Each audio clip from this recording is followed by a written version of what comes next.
Hey guys, tonight we begin with something a little darker. A time of plagues, punishments, and pottage.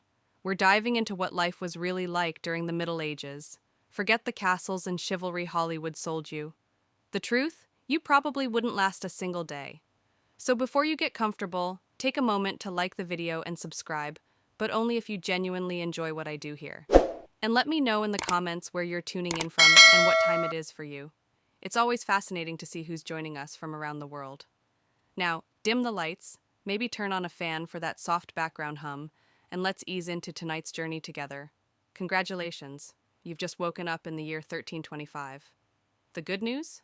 You're alive. The bad news? So are the fleas. Your bed is a half-rotted straw mattress stuffed with bugs and hay that smells like a barn floor, because it was a barn floor 3 months ago. There's no memory foam, no pillows, and definitely no Egyptian cotton sheets. Just a wool blanket that hasn't been washed since last winter and now weighs roughly as much as a small cow from the accumulated grime. You blink awake as the church bell clangs in the distance. It's the medieval version of an alarm clock, only louder and somehow even less merciful. Your home is a wooden hut with one room, no windows, and a charming open concept floor plan where your family, livestock, and domestic insects all share the same space. The smell? Oh, it's a fragrant symphony, a subtle blend of stale beer, human sweat, goat, and something you pray isn't mold, but know in your soul probably is. Scented candles haven't been invented, and even if they were, they'd just melt on your dirt floor. You try to stretch, but immediately regret it because the air is freezing and your joints ache. You're 22 years old, which in medieval terms is roughly middle-aged. Your spine creaks like an old wooden door, and your knees sound like a bag of rocks being shaken by a confused peasant.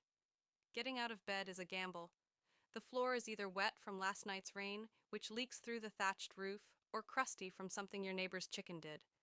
Either way, your bare feet are now part of the ecosystem. Oh, and privacy. What's that? Your entire family, and maybe a random cousin who just never left, are waking up beside you. There's no bedroom, no curtains, no me time, just communal everything. Welcome to morning in medieval Europe, where you're never truly alone because parasites, rodents, and 8 other people are always with you. And this is just how your day starts. It only gets worse from here. So you've managed to crawl out of your medieval haystack of horrors. Congrats. Now nature calls, and it's not calling politely, it's screaming. Here's the part where you start missing the modern bathroom. There's no toilet, no seat, no toilet paper, no flush, not even a mildly resentful plunger in the corner. In the 14th century, relieving yourself is an adventure, a social experiment, and often a small public event. If you're a peasant, your bathroom is likely a wooden bucket behind the house, which is already full because Uncle Wolfstan had a rough night after eating bad turnips. The smell is biblical. You hold your breath, do your business, and then, here's the kicker, toss it into the street. Yes, the street. You're supposed to shout something like Garde à Lieu before dumping it out the window. That's Old French for watch out below, although frankly no one ever moves fast enough. Streets in medieval towns are open sewers, a charming river of human waste, animal droppings, and mystery liquids you'd rather not examine. If you're lucky enough to live in a town with public latrines, congratulations. You get to sit shoulder to shoulder with strangers in an outhouse where privacy is a myth and ventilation is a cruel joke. You might make small talk, but try not to breathe too deeply. Toilet paper? Never heard of it. Most people wipe with straw, leaves, rags, moss, or, if they're feeling especially indulgent, a scrap of wool. Sometimes nothing at all, which might explain why handshakes weren't popular yet. And if you're in a castle, surely it's better, right? Well, sort of. You might have a garderobe, a hole in the wall that drops your waist directly into the moat. Great idea, except that your enemies know this, and yes, attackers sometimes climbed in through the waste chute. Talk about entering through the back door. So whether you're a farmer or a baron, medieval toileting is a humiliation ritual. It's cold, it's public, it's dangerous, and it's never not disgusting. One slip on a whetstone path, and you're face first in humanity's leftovers, and you still haven't brushed your teeth. But we'll get to that next. You survived the toilet. You deserve a reward, right? Maybe a nice breakfast? Something warm, delicious, comforting? Sorry, this is medieval Europe. Nothing is comforting here. Breakfast, if you can call it that, is a grim affair. There are no eggs Benedict, no coffee machines sputtering awake, and certainly no avocado toast. You sit down or squat near the fire to a wooden bowl of something that looks like it was scraped off a muddy boot. Welcome to your daily ration of pottage. Pottage is a thick, gloopy stew made of whatever you can find. Grains, root vegetables, maybe a few beans if you're lucky. It's been simmering in the same pot for days, sometimes weeks, and new ingredients are just dumped on top of the old ones. It's less of a recipe and more of an ongoing edible experiment. On the side, a hunk of bread so hard it could deflect arrows. It's made from coarse rye or barley flour, often bulked up with sawdust, ground up acorns, or other creative ingredients because wheat is a rich man's fantasy. This loaf is not your friend. You don't slice it, you negotiate with it. What about drinks? You're not sipping orange juice or an oat milk latte. You're drinking beer. Yes, beer. At 6 a.m., why? Because the water is teeming with parasites and filth, so you start your day with weak ale, low alcohol, high survivability. Kids drink it too. No one's happy about it, but at least it won't kill you. Immediately. Want some meat or cheese? Dream on. That's for Sundays and saints' feast days, and only if your lord is feeling generous. Most peasants don't eat meat more than a few times a year. As for fresh fruit, only when it's in season and not already fermented into wine. And don't even think about spices unless you're royalty. A pinch of pepper costs more than your monthly wages. Salt is valuable enough to be locked away. So you chew your gritty bread, gulp your medieval beer, and try not to think about the rat that may have nibbled your porridge in the night. Breakfast doesn't energize you. It just happens to you. And now that you're properly underfed, it's time to work like your life depends on it. Because it absolutely does. So, you've eaten your sad medieval breakfast, and now it's time to get dressed. Not that it'll help. Your wardrobe consists of exactly one outfit. One, it's a rough wool tunic or linen shift that you've worn every day for months, possibly years. There's no such thing as seasonal fashion. There's just wear this until it disintegrates or gives you a fungal infection. Underwear? Optional. If you're lucky, maybe a linen under tunic. If you're not, well, you're going commando under layers of scratchy, sweaty wool, all lovingly stitched together by someone who probably had no idea what a seam was supposed to look like. There's also no washing machine, no soap, and absolutely no dry cleaner in sight. So your clothes are stained, stiff, and scented like a compost pile that's been left to marinate in a pigsty. Even if you wanted to wash them, it's not easy. You'd have to haul water from a river or, well, heat it over a fire, scrub your tunic on a board with ashes or lye, and hang it in the sun, which is out approximately 3 days a year. And don't get me started on shoes. If you own any, they're made of untreated leather, barely stitched together, and offer as much arch support as a banana peel. Most peasants just go barefoot, through mud, through dung, through medieval landmines, aka sharp rocks and disease puddles. All this means one thing: your skin hates you, you itch constantly. Fleas, lice, and bedbugs live rent-free on your body. Everyone has them. Nobles, lousy, monks, itchy, children, walking insect farms. No one escapes. You'll be scratching your armpit with a wooden spoon while chatting with the local priest, and no one will even bat an eye. Your skin is raw from rubbing, your scalp a battlefield of bites. And if you develop a rash, well, too bad. There's no dermatologist, no hydrocortisone, no one to tell you it's probably scabies. You just keep on suffering. And if you're lucky enough to not get an infection, great. That rash will simply accompany you for the next 6 months like an unwanted medieval sidekick. Now that you're dressed in misery and wrapped in discomfort, it's time to head outside and start working yourself to death. Now that you're fully dressed in itches and damp wool, it's time to flash that morning smile. Except you don't. Because in the Middle Ages, smiling is a dangerous game. Not emotionally, dentally. There's no toothbrush, no toothpaste, no mouthwash, no floss. The concept of oral hygiene is about as popular as bathing, which is to say, not very. Some people might chew on a twig or rinse with wine or vinegar, but for the most part, your teeth are on their own, and they're not doing well. By the time you hit your mid-20s, your smile looks like something pulled from a haunted crypt. Cavities are rampant, gums are swollen, and those aren't just food stains on your teeth. That's decay. You have more rot in your mouth than a medieval root cellar. Sugar, while not yet everywhere, is becoming more common among the rich, imported at great cost, mostly used in small cakes or to show off wealth. If you're a noble, congratulations. You get to rot your teeth faster than the peasants. If you're poor, you'll do it slowly over time with fermented bread, gritty porridge, and years of hard chewing. Toothaches? Get used to them. They're like medieval weather, always there in the background. The kind of pain that makes you consider praying, drinking, or pulling the tooth out yourself with a pair of pliers. And that's not a joke. That was the actual treatment. Dentists didn't really exist, but barber surgeons did. Yes, the same guy who cuts your hair is also pulling your molars out by candlelight with an iron hook and zero anesthesia. Infected tooth? Hope you like fevers, because without antibiotics, it can easily turn into sepsis and kill you. From a toothache? That's right. The same thing that sends us to a pharmacy today could be your funeral in the 1300s, and there's no relief on the social front either. Kissing? Good luck. Halitosis, bad breath, is everywhere. If you're single, you're not judged by your smile. You're judged by your land and your livestock. In short, your mouth is a battlefield, and it's losing the war. Now that your teeth are throbbing, let's head outside, because your real job, the one that will break your back, is just getting started.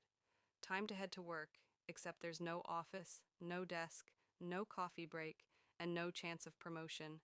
Your job, if you're like most of the population, is simple. Don't die while laboring for someone else's comfort. You're a peasant.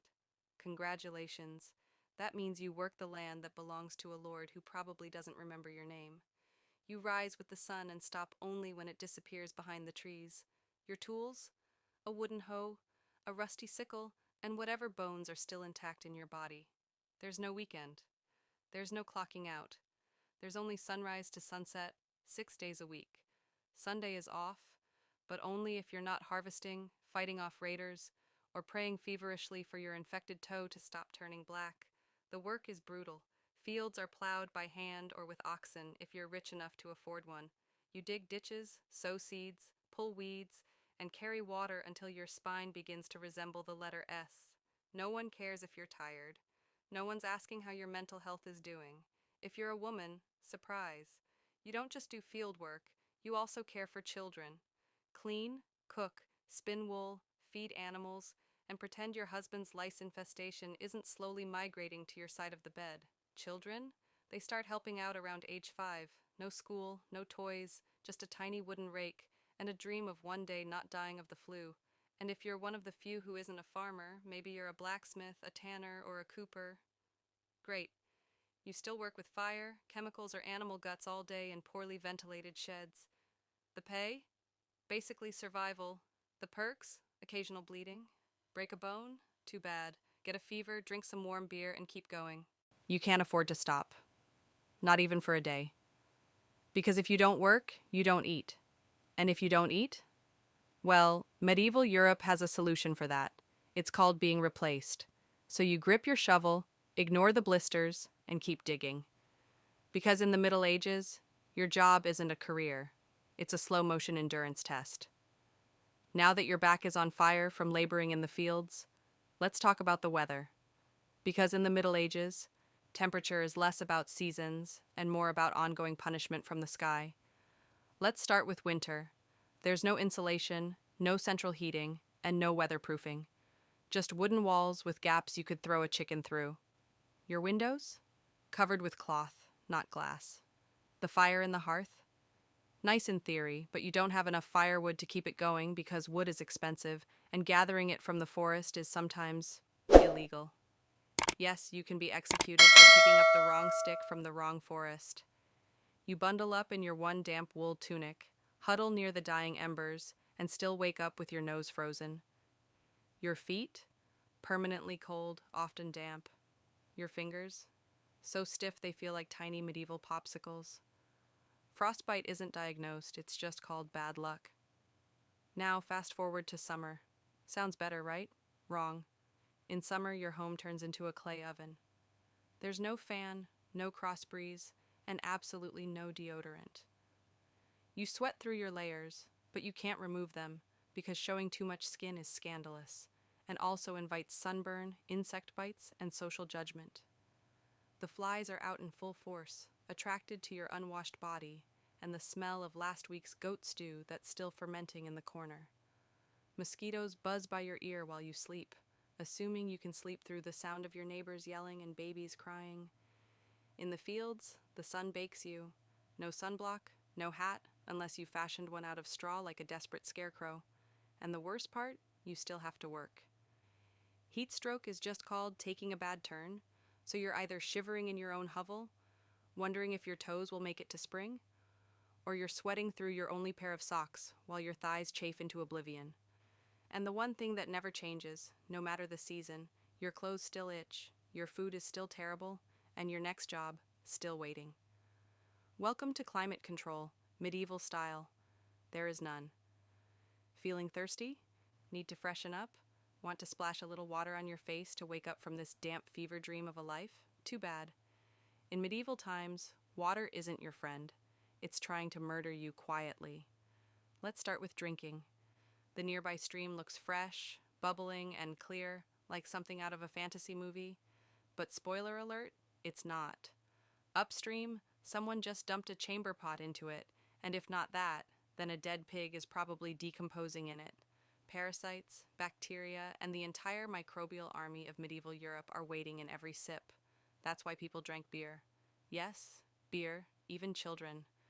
But before you imagine medieval kids doing keg stands, understand that it was small beer, weak in alcohol, strong in survival. Brewing boiled the water, so it was safer than whatever flowed through the town ditch. Wine was another option if you were rich enough to afford it, and unconcerned with functioning properly before noon. What about bathing? Surely water was used for cleaning. In theory, yes. In practice, absolutely not. See, back then, people believed bathing actually opened your pores and let the disease in. That's right. Washing yourself was considered medically risky. You were cleaner, apparently, if you never removed the protective layer of filth caked onto your skin. Communal bathhouses did exist, but they quickly gained reputations as places for gossip, scandal, and sometimes full-on medieval extracurriculars. So naturally, the church got involved and shut many down. Even if you did want to bathe, it was a full production. You'd need to fetch water from the well, boil it over a fire, fill a wooden tub that leaked, and then pray no one else in the house used it before you. Or worse, after. And rainwater? Collected in open barrels where birds poop, insects breed, and moss thrives. Sounds refreshing, doesn't it? So whether it's going in your mouth, on your body, or onto your crops, water in the Middle Ages is less of a life source and more of a gamble. One wrong gulp, and you're spending your final days sweating in a straw bed, clutching your stomach, and contemplating all your life choices. Next time you sip tap water, raise a glass for our ancestors. They didn't have the luxury of hydration without hazard, so you drank the water. Or maybe you didn't. Maybe you just stubbed your toe on a rock shaped like disappointment. Either way, you're sick. You need help. You need a doctor. Too bad you live in the Middle Ages where medicine is really just polite torture with a theology degree. Let's start with the diagnosis. Everything wrong with you, whether it's a cough, rash, broken bone, or the creeping plague, is caused by your humors being out of balance. The four humors were blood, phlegm, yellow bile, and black bile.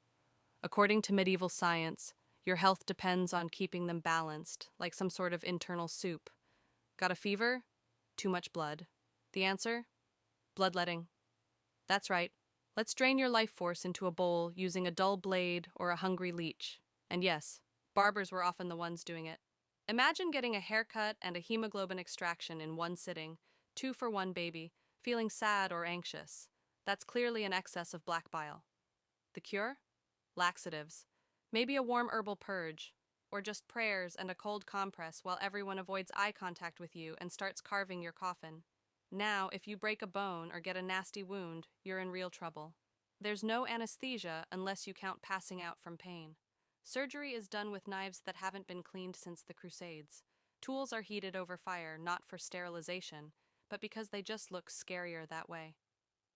Antibiotics? Centuries away. Germ theory? Not invented yet. They think disease comes from bad air or God being annoyed with your moral failings. Got a stomachache?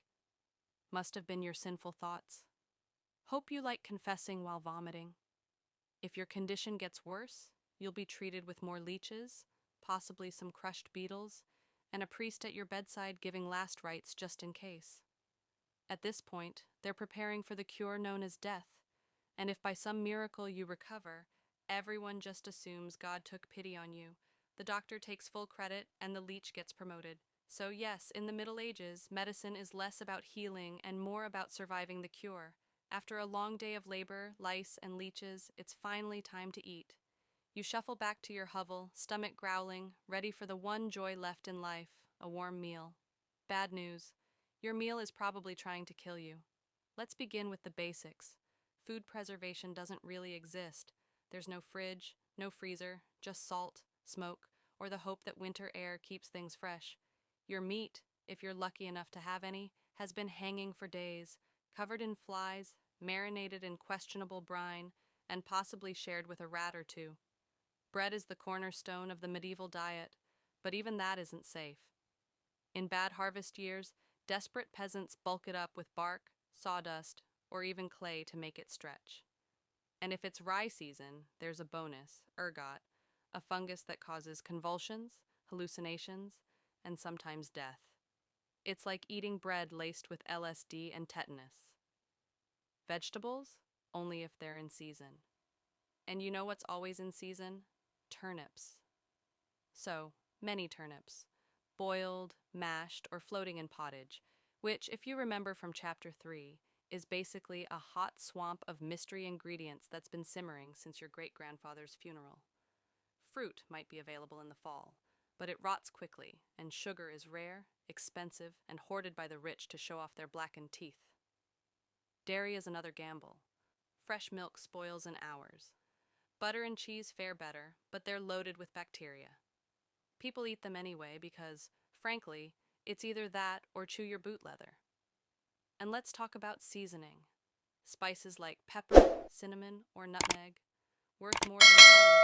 For the average peasant, flavor comes from onions, salt, if you're lucky, and pain.